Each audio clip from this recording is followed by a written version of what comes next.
La question qu'on s'est posée, en gros, et qui nous semblait un peu centrale à ce cross-média, c'était comment lier plusieurs médias, c'est-à-dire comment les faire fonctionner ensemble autour d'une même œuvre, sachant que, bon, il y a plusieurs réponses qu'on a pu trouver. Alors, d'ailleurs, ces réponses étant que ce soit cross-média, transmédia, plurimédia, il y a plusieurs termes. Mais le propre, quand même, ce qui me semble du moins le propre de ce cross-média, c'est quand même d'intégrer différents produits culturels à un projet collectif.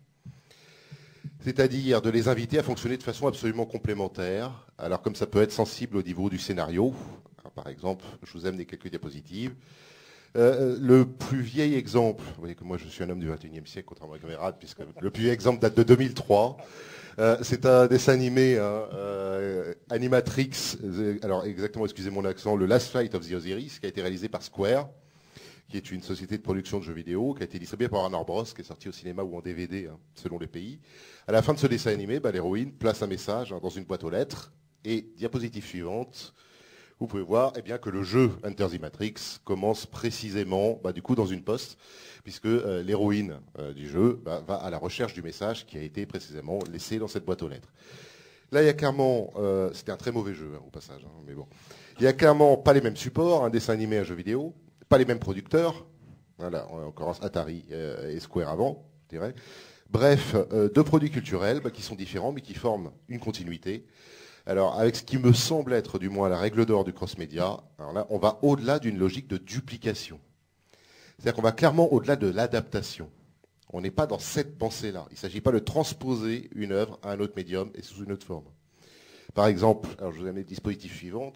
L'anti-cross-média absolu, qui pour moi est par exemple l'adaptation de Watchmen, où là, on a exactement, le film reprend l'incipit du livre. Avec le cross-média, on n'est pas du tout... Je dirais, dans cette logique-là, on serait dans une logique de déclinaison. C'est-à-dire qu'on va inviter des médias à se rencontrer et à développer ensemble un nouveau type d'œuvre. Une espèce d'hyper-œuvre, pour dire comme ça. Il y a plusieurs intrigues, il y a plusieurs supports, il y a plusieurs créateurs, il y a plusieurs modes de diffusion, et ainsi de suite. On va même au-delà d'un mode de fonctionnement qu'on a coutume d'appeler l'édition à 360 degrés, dont je vous ai fait un schéma. Ce schéma-là, il classe clairement le livre au centre, et il invite à l'exploiter sous plusieurs canaux, que ce soit support numérique interactif, jeux vidéo, partenariat de marque, ça peut devenir des objets, et ainsi de suite. Ça a été un peu, la formule chérie des éditeurs, à la fin des années 2000. Avec le cross-média, on est quand même dans un autre schéma. Alors, j'en ai fait un schéma juste après, alors qui est éminemment compliqué, puisque ce qui est au centre, ce n'est plus le livre, c'est la licence. C'est-à-dire que ce qui est au centre, eh bien, c'est une œuvre qui est offerte à l'adaptation. En gros, vous avez un éditeur de livres ou de jeux vidéo. Là, j'ai pris l'exemple de Square et de la licence Final Fantasy, qui est l'une des licences les plus exploitées dans le monde entier. Bon, largement après Star Wars, quand même, etc. Cet éditeur, donc, il va établir des partenariats. Il va tout simplement accueillir des propositions qui viennent de gens extérieurs. Il va autoriser les interprétations, par exemple en musique. Les bandes originales de Final Fantasy ont été interprétées au piano, au saxo, à la harpe, enfin il y a absolument tout, je dirais. Et on arrive à quelque chose d'incroyablement complexe. Alors je suis chargé entre autres, je fais d'autres recherches, mais de compter ces licences cross-média, c'est absolument monstrueux. C'est-à-dire que les éditeurs ne savent même pas combien il y en a, parce qu'en plus il y a les pirates, il y a les trucs, il y a les cross-média qui payent pas les droits finalement. Je veux dire, Dragon Ball, je sais que j'en suis à quelque chose comme 3900 objets qui relèvent de la licence Dragon Ball. Là, Final Fantasy, je vous laisse voir. Bon, quoi qu'il en soit, vous voyez que là, on n'est clairement pas face à une œuvre à décliner, on est face à un univers qui est offert au partage. Et cette œuvre, elle devient le centre d'un véritable réseau. Alors, ce qui est l'idée quand même de Henry Jenkins, c'est-à-dire qu'elle fait un livre qui s'appelle Convergence Culture, qui est certainement la Bible du cross-média. Je crois que si jamais il y en a un qu'il faut retenir, c'est celui-là. Et le maître mot de ce cross-média, c'est selon M. Jenkins, la participation. Alors, comme l'a dit mon voisin, là, effectivement, la participation du lecteur d'abord, et ensuite la participation de différents producteurs, je dirais, à une même œuvre. Donc ce modèle, il est opérationnel, il est viable économiquement. Bon, il n'est pas dominant, il ne faut pas exagérer. Mais il me semble juste poser deux problèmes, et donc je conclurai là-dessus, pour lancer les débats précisément. Le premier problème, alors qui émergeait très clairement dans les discussions qu'on avait eues avec Cap Digital, c'est quelle pratique culturelle. C'est-à-dire, en gros, ce cross-média, c'est un nouveau mode de production des biens culturels. Ça, c'est un fait. Une nouvelle façon de concevoir des films, des livres, et ainsi de suite. En même temps, il répond clairement à une évolution qui est plus large au sein de nos sociétés. Il répond à une espèce de changement dans le mode de réception des biens culturels, avec des tendances très très nettes qui se rejoignent au sein de ce cross-média, La plus nette, alors je vous ai amené les statistiques, étant eh bien, la baisse continuelle de la lecture. Dans toutes les sociétés occidentales, hein, pas seulement la France. Là, en l'occurrence, je vous ai ramené les chiffres de l'enquête, une enquête qui s'appelle Les pratiques culturelles des Français, qui est organisée par le ministère de la Culture à intervalles très réguliers, qui est entièrement disponible en ligne. Il suffit de taper les pratiques culturelles des Français sur Google et vous aurez accès à ces chiffres. Alors, par contre, il y en a énormément, il faut pouvoir les trier. Cette baisse de la lecture, elle est continuelle, elle est générale et elle concerne également la bande dessinée dans des proportions quand même relativement spectaculaires. Hein. En général, vous voyez que les faibles lecteurs, donc la première ligne, deviennent quand même très largement majoritaires. Hein. Alors, ce qui pose un problème évident, en plus, puisqu'il s'agit, là je vous rappelle, des livres lus, pas des livres achetés. Hein, c'est-à-dire qu'il s'agit également des livres empruntés, des choses. Bon. Donc, je vous laisse calculer. Bon. En tout cas, le développement de ce cross-média, il se fait clairement sur le fond de l'érosion d'une pratique du livre. Et a priori, cette baisse de lecture des livres imprimés, elle n'est pas remplacée par des livres numériques. Quand on voit les faibles chiffres de vente de ces plateformes numériques, non, on peut penser que c'est clairement une pratique culturelle. Alors, il n'est pas du tout question de dire qu'il en est responsable. C'est-à-dire que cette érosion des pratiques de lecture, vous pouvez voir qu'elle vient de loin. C'est certainement pas le cross-média qui l'a inventé, c'est quelque chose qui va nettement de la nuit. Par contre, il y a quand même une question qui est importante, c'est finalement, les éditeurs vont-ils s'y retrouver ? En gros, il y a quand même, je dirais, une baisse de la lecture, et il n'est pas évident que le cross-média aille contre cette tendance et fasse que le livre soit représenté en tant que tel. Le médium dominant, en tout cas, c'est clairement l'écran. Et je vous ai amené sur une autre diapositive ce qu'évoquait mon voisin, les nouvelles pratiques d'écran, toujours dans cette enquête 2008. On voit que parmi ceux-ci, les plus porteurs sont les nouveaux écrans, que ce soit les jeux vidéo ou l'ordinateur. En moyenne en France, 12 heures par semaine, ce qui est quand même relativement considérable, en moyenne, sur toute la population française. Et vous voyez qu'au-dessus de la moyenne, ce sont des hommes, 15-24 ans, 25-34 ans, sachant que cette enquête commence à partir des Français âgés de 15 ans. C'est-à-dire qu'on n'a pas ceux qui sont en dessous, je dirais. En gros, pour résumer, ce cross-média, il répond à un besoin. Il s'inscrit dans la droite file de l'évolution tant technologique que sociologique, c'est-à-dire qu'il rencontre également des pratiques. Bon. Donc il est enraciné dans les pratiques culturelles, il n'y a pas de raison de penser qu'il va s'arrêter. Il possède des fondations solides. Par contre, la place du livre, elle est quand même minoritaire au sein de ces pratiques culturelles. Et au sein de cet environnement médiatique, il va falloir repenser sa valeur. Deuxième problème, c'est la relative étroitesse du public. Vous voyez quand même que les principales tranches d'âge concernées, c'est 15-24 ans. Grosso modo, 30% de la population française seulement. Et en plus, ce n'est pas la catégorie qui possède le plus gros pouvoir d'achat. Donc là, il y a quand même potentiellement un danger, alors qui était assez évident quand on discutait avec Cap Digital, puisque ce cross-média, il suppose des investissements importants. Et des investissements qui sont suffisamment importants pour rendre problématique l'inscription dans un marché de niche. Donc, tout le monde va-t-il pouvoir s'y retrouver? Alors, c'est une situation qui est d'autant plus problématique qu'en plus, ces réseaux, ces médias, ils sont liés. C'est-à-dire que le problème du cross-média, c'est que vous y allez à 4 ou 5 sociétés. Donc, en cas de four, vous n'êtes pas tout seul, en plus. Donc là, il y avait quand même un premier point, je dirais, qui a attiré notre attention. Le second, c'était savoir quel équilibre entre médias. Alors, sachant que là, c'est un problème qui est tout économique, tout bêtement, ces médias ne disposent pas des mêmes modes de fonctionnement. C'est-à-dire qu'ils ne mobilisent pas les mêmes financements, ils n'ont pas la même salariale, ils ne gèrent pas les mêmes profits. Le meilleur exemple, encore une fois, c'est le jeu vidéo. Le coût de développement moyen d'un jeu vidéo, c'est 5 millions d'euros. Ça nécessite l'emploi d'environ 100 personnes en moyenne. Ça n'a rien de commun avec le livre. Et du coup, il y a un déséquilibre qui est spectaculaire. Alors, je vous ai amené des chiffres juste après. Vous pouvez le voir. Ce sont des chiffres d'affaires de 2009. Blizzard Entertainment, qui gère la licence de World of Warcraft, vous voyez, a un chiffre d'affaires supérieur à l'ensemble de l'édition française, sachant qu'au sein de cette édition française, la bande dessinée pèse environ 400 millions d'euros. En gros, l'édition de livres, c'est une pécadille. Là, on est face à des chiffres qui sont sans commune mesure. Et là, potentiellement, il y a quand même un danger. C'est que ce n'est plus le livre qui va faire l'objet d'un cross-média, mais le jeu vidéo. C'est-à-dire que c'est quand même lui qui va être au centre du dispositif. Alors, c'est un déséquilibre qui est directement sensible au sein des produits culturels. Je vous ai amené une grande œuvre, la bande dessinée World of Warcraft, qui est produite par Soleil. Là, ou alors juste après, il y a alors c'est pas une bande dessinée, mais c'est la fiction World of Warcraft, qui est produite chez Fleuve Noir. Là, en tout cas, l'adaptation, elle ne laisse planer aucune ambiguïté. Vous voyez qu'il y a une petite phrase tirée d'après le célèbre jeu vidéo, etc. Dans les deux cas, c'est le jeu vidéo qui a la main. C'est-à-dire que là, c'est clairement Blizzard qui détient la licence. C'est le producteur qui avalise tous les scénarios, qui peut refuser telle ou telle utilisation de son univers. L'éditeur, à la limite, c'est un prestataire de service. Du coup, une question se pose, à la limite, si on va jusqu'au bout de l'idée, c'est pourquoi faire des livres quand on fait des jeux vidéo? En fait, il y a une seule réponse, c'est pour vendre plus de jeux vidéo. Presque. Alors, c'est l'exemple, notamment de ce jeu-là, Splinter Cell, de Tom Clancy, qui a été développé par Ubisoft, qui est un jeu vidéo qui fait directement référence au célèbre auteur américain, hein, je suppose que vous avez lu, Poursuite d'Octobre Rouge et ainsi de suite. Alors naïvement, on peut penser que le jeu vidéo est une adaptation, puisqu'il y a un nom d'auteur. Eh bien en fait, pas du tout. C'est-à-dire que Splinter Cell est une création entièrement d'Ubisoft. Et c'est nullement un livre de Tom Clancy. C'est-à-dire qu'il ne l'a strictement jamais écrit. En fait, c'est le producteur de jeux vidéo qui a amené le concept. Un homme seul qui doit accomplir des missions périlleuses, il ne doit pas se faire voir, un peu un grand cache-cache, un cache-cache guerrier, etc. Et ce producteur de jeux vidéo, il a cherché un habillage qui est susceptible de faire vendre son jeu. L'auteur, du coup, c'est un argument promotionnel. Et le livre, c'est un élément au sein d'une stratégie de communication. Par exemple, Splinter Cell est devenu un roman, on peut voir juste après, et là vous voyez que bizarrement, eh bien, on retrouve les deux noms, sachant qu'Ubisoft a fourni tous les éléments pour faire le roman. C'est-à-dire qu'ils ont fourni le scénario, grosso modo des pistes qui avaient été abandonnées dans le jeu, etc. Et là, vous voyez qu'effectivement, il y a à la fois Tom Clancy, le créateur, et en dessous, écrit par David Michaels, c'est-à-dire que l'auteur n'est pas l'écrivain, ce qui est relativement paradoxal.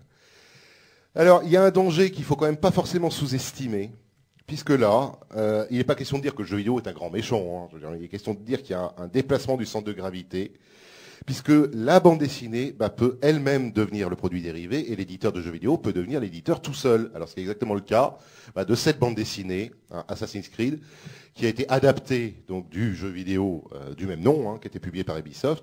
Et Ubisoft a créé, en fait, une maison d'édition qui s'appelle Les Deux Royaumes, pour publier cette bande dessinée. Donc là, ils deviennent directement éditeurs. Le terrain est également déjà préparé, juste la diapositive d'après, pour Splinter Cell, puisque le livret du dernier Splinter Cell est une bande dessinée de 16 pages. Donc là, on voit que tout est déjà prêt. Je dirais, dernier point, et pour conclure, ce serait tout simplement quelles œuvres. Puisque, effectivement, en guise de conclusion, on peut quand même avoir une réflexion sur ce que produit ce cross-média, ça finalement sur les produits culturels auxquels il donne naissance. Là, il y a quand même les deux problèmes que je viens de soulever, esquissent une certaine configuration. Je veux dire, l'inscription dans un public adolescent et des gros budgets de production. Alors, on a clairement l'impression que l'archétype de cette conception du cross-média, c'est Dragon Ball. Alors, vous connaissez tous cette série qui est née effectivement en manga avec un succès absolument phénoménal, plus de 300 millions d'exemplaires vendus, qui après est devenu un dessin animé.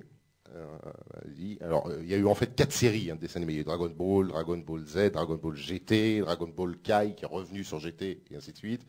Un film, alors on n'a pas le temps, mais c'est un navet absolument fabuleux que je vous conseille de voir, alors là, absolument. Et après, 14 titres de jeux vidéo, par exemple, j'avais fait une copie d'écran, dont celui-là, qui a été un des premiers. Là, on est clairement dans l'œuvre cross-média qui a été au niveau international la plus profitable, je pense, très largement. En plus, ça coûtait pas très cher. Ça reste du livre. C'est pas le cas de Star Wars, où là, il y avait des budgets de production absolument énormes. Alors, le problème, et le seul, c'est peut-on sortir du schéma Dragon Ball? En gros, est-ce qu'on peut sortir de cette idée du cross-média? Les dernières œuvres cross-média d'envergure, ça a été Naruto, ça a été les productions Marvel, qui l'an dernier ont quand même rapporté la bagatelle de 250 millions de dollars en produits dérivés, ce qui n'est quand même pas rien. Dofus et plus largement toute la production d'Ankama, par exemple. Grosso modo, on reste là-dedans. Il n'est pas question de dire que c'est pas intéressant d'ailleurs. Je veux dire, en ce qui concerne Dofus et Ankama, par exemple, les mangas sont clairement mordants. C'est-à-dire que là, vraiment, on y va un peu. Il y a une espèce d'ironie vis-à-vis de Dragon Ball.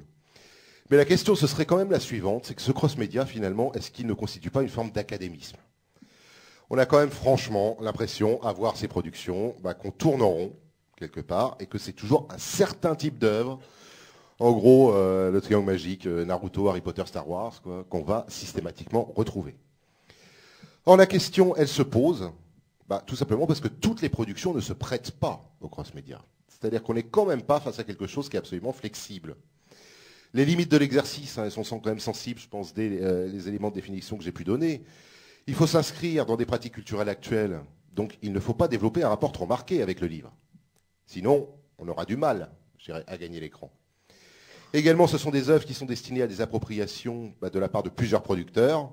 Donc, elles ne doivent pas être trop hermétiques et surtout pas prisonnières d'un imaginaire d'auteur qu'on aurait du mal à s'approprier. Donc, c'est pas évident, je dirais, d'inventer un autre cross-média. Par exemple, pour penser que des séries comme Spirou ou Donjon s'y prêtent, puisqu'elles sont quelque part déjà collectives. Elles sont passées de main en main. Pour d'autres livres, ce serait sans doute nettement plus compliqué.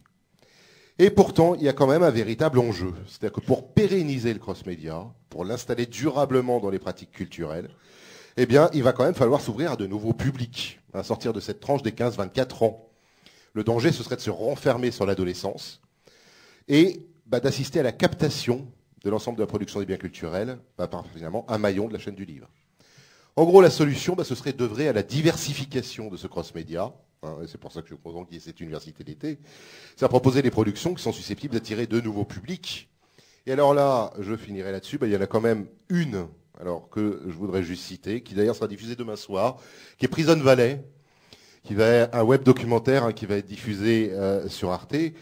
Alors, qui est une œuvre qui est par définition cross-média, puisqu'elle permet de la lecture, du jeu, de la participation des lecteurs grâce aux réseaux sociaux, etc. Est-ce que là-dedans, il y a quelque chose à, je dirais, exploiter? Alors, très certainement, sachant que dans l'ensemble de ces productions, j'avais également cité Im de Lance Waller, qui est comme ça, ils sont une petite ville qui est atteinte par un virus qui touche tous ceux qui ont plus de 21 ans, où il y a aussi des jeux casual en ligne, des mini-vidéos à télécharger, et ainsi de suite. Mais là, tous ces territoires, pour l'instant, alors là, sont totalement inexplorés par la bande dessinée. Et alors là, c'est bien dommage. Je vous remercie.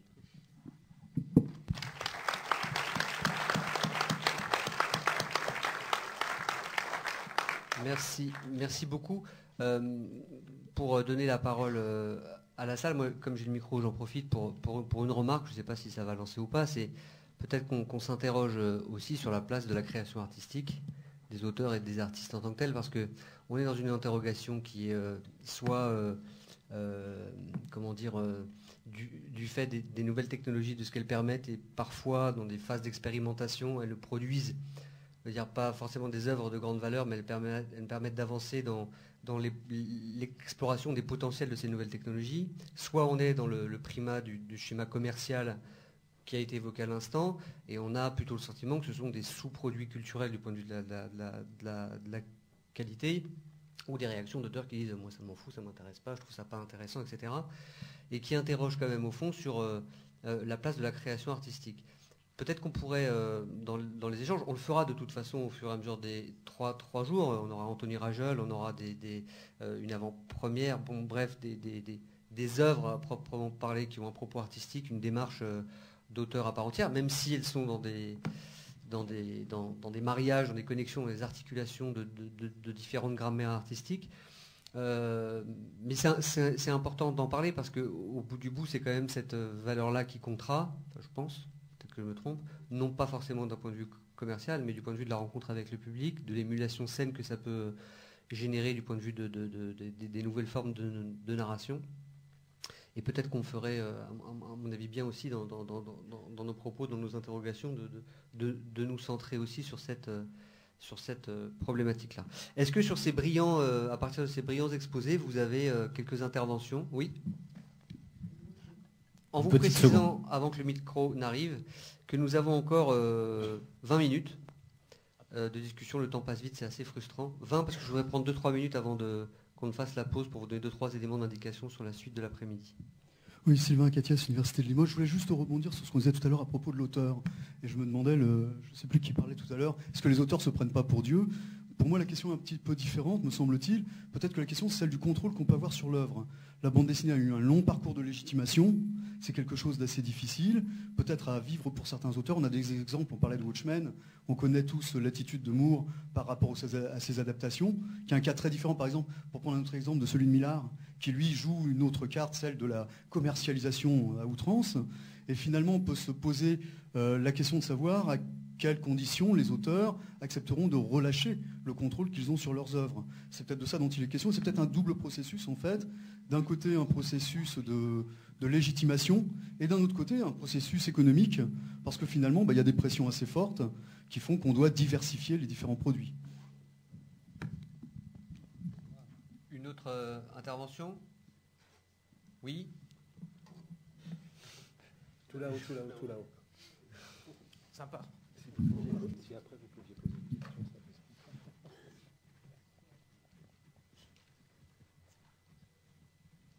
Oui, vous parliez des jeux vidéo et vous disiez que les producteurs devenaient éditeurs. Est-ce que vous ne pensez pas qu'aujourd'hui, les maisons d'édition pourraient devenir des producteurs de jeux vidéo? Allô? Non, on a été très Vous m'avez impoli. pas- Pardon. Oui, donc c'est Catherine Pavie, Société IGS. Donc vous parliez par rapport aux producteurs de jeux vidéo, donc ils devenaient éditeurs. Est-ce que vous ne pensez pas que l'inverse aussi pourrait être vrai aujourd'hui, que l'éditeur pourrait devenir des producteurs de jeux vidéo? Par rapport au livre de la jeunesse, nous avons des grosses demandes aujourd'hui pour qu'on puisse faire des produits dérivés à partir de jeux vidéo. Bon, c'est intéressant pour moi parce que c'est aussi l'avenir de l'entreprise. Alors, on va sur ces deux questions faire un petit arrêt. Donc, Éric Leguet, puis Benoît Berthoud. Je voulais juste répondre à une chose, c'est juste une relation économique. Aucun éditeur papier est capable de mobiliser 5 millions d'euros pour un titre de jeu vidéo. C'est impossible. Impossible. Ah, mais elle peut ne pas être d'accord, j'espère bien. Non, c'est impossible. Oui, non, je ne parle pas de jeux vidéo, moi, à 5 millions d'euros, mais ça peut être des jeux vidéo où il y a 10 000, 15 000 euros par rapport... Non, mais par rapport à un ouvrage qui a été fait par un auteur. Et donc, on puisse faire des produits dérivés à partir de ça. Alors, c'est un petit applicatif qu'on peut avoir sur Internet, par exemple, ou sur téléphone, sur ce genre de Qui peut choses. être vendu, bon, là, il y a le format iPad, le fameux iPad qui arrive. Donc, effectivement, il y a un enjouement par rapport à ça, mais ça ne va pas toucher les jeunes de 15 à 25 ans. Ça peut être les jeunes de peut-être de 3 ans à justement 15 ans. Oui, toute la question ensuite, c'est de savoir dans cette relation-là, qu'attend l'éditeur par rapport à cela aussi. C'est-à-dire que c'est compliqué pour un éditeur papier qui est dans une narration, dans du linéaire, d'accepter les contraintes du gameplay, de l'utilisateur. On est la force de proposition, nous.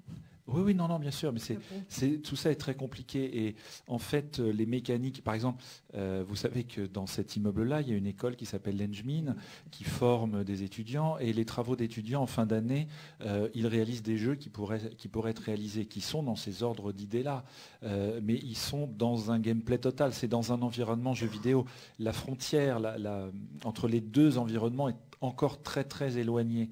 Et donc par conséquent, autant eux ils ont un pas peut-être à faire du côté du monde de l'édition, mais alors le monde de l'édition a aussi lui aussi un pas à faire très important pour comprendre la mécanique, pour comprendre les interactions, pour comprendre le statut d'un joueur.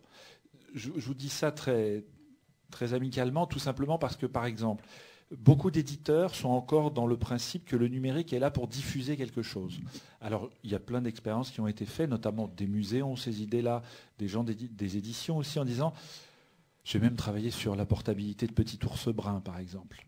Les éditions Bayard. Bon, quand on est dans ce schéma-là, on se dit, ben voilà, on est dans du produit dérivé, on va faire un jeu. Alors, on travaille en réunion de travail avec les gens qui vont travailler, entre guillemets, ceux qui vont faire le gameplay disent « Ah, ça serait marrant, on va faire ça au petit ours. » Ah non, on ne peut pas faire ça au petit ours. Ah ben non, parce que dans l'histoire, il n'a jamais fait ça, le petit ours.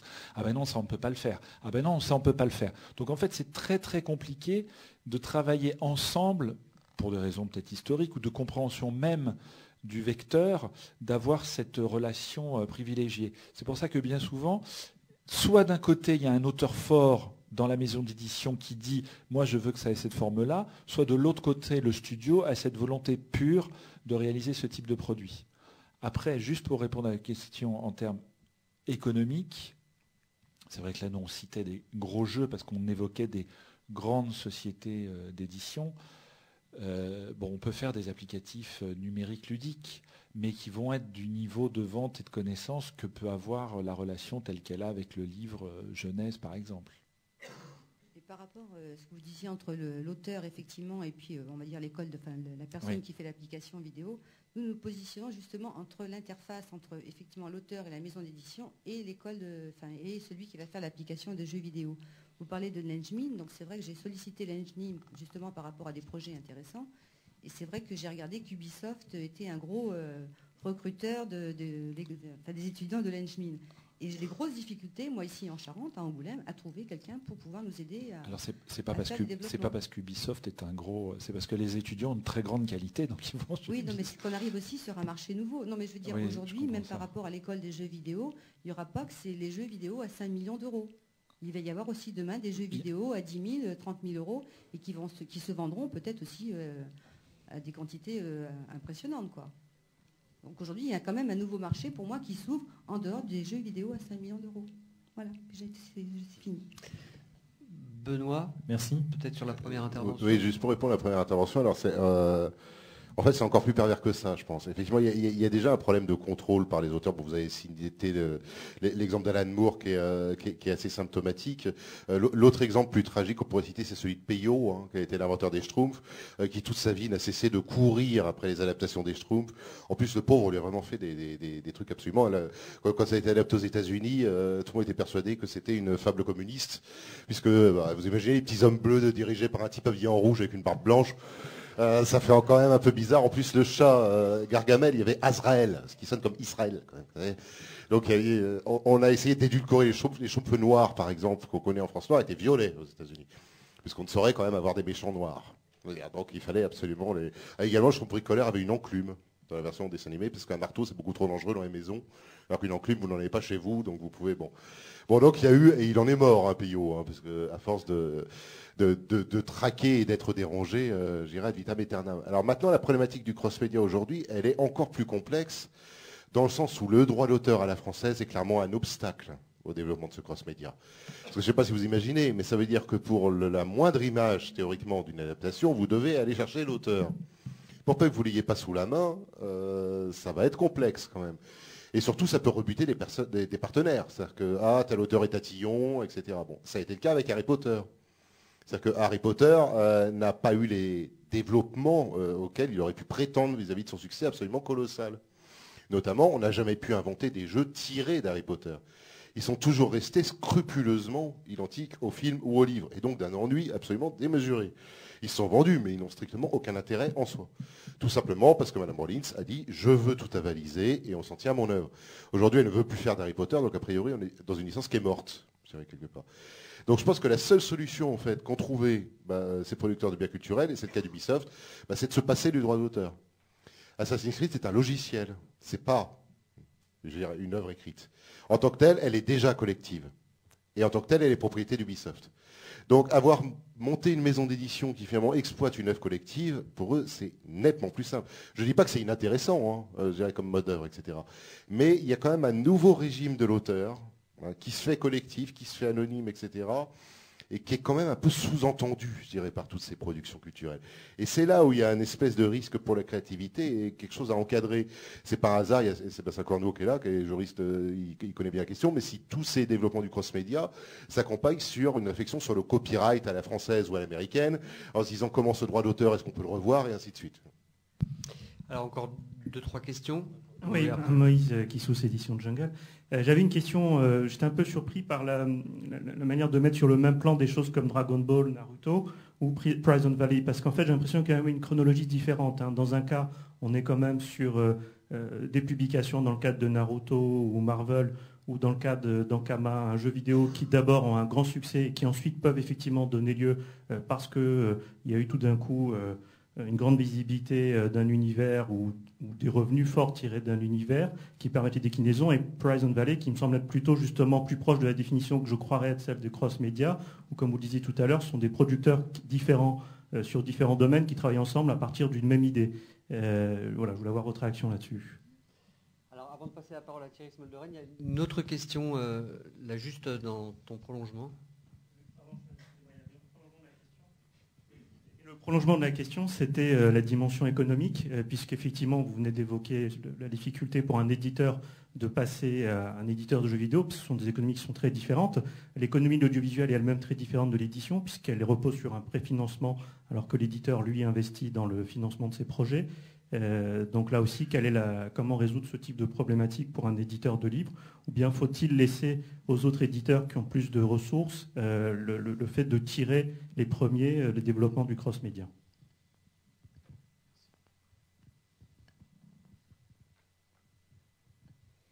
Bonjour, Emmanuel Laurent. Juste une question. Combien y a-t-il d'éditeurs de jeux vidéo en France qui produisent des jeux vidéo à 5 millions d'euros? Alors avant de répondre à cette question, on fait on n'a plus beaucoup de temps. Hein. Bon, alors qui veut répondre? Juste rapidement sur la première question, vous avez raison. Si je parlais de Prison Valley, c'est pour en appeler à l'inventivité du cross-média, pour ça comme ça. Maintenant, il n'y a pas tout à fait les mêmes modèles. Je pense qu'il y a le modèle intégré, qui est le modèle Ankama ou Dofus. où là, d'emblée, ça a été un livre. La série télévisée Dragon Ball est sortie, par exemple, 3 mois après la publication du manga. Hein. Donc là, tout était conçu. Après, il y a le modèle par opportunité, hein, qui est peut-être quelque part plus... Alors, c'est le cas de Naruto, d'ailleurs, hein, qui est quelque part plus rampant, ça, un éditeur, mais bon, avec quand même toujours cette idée sous-jacente, je dirais, d'exploitation.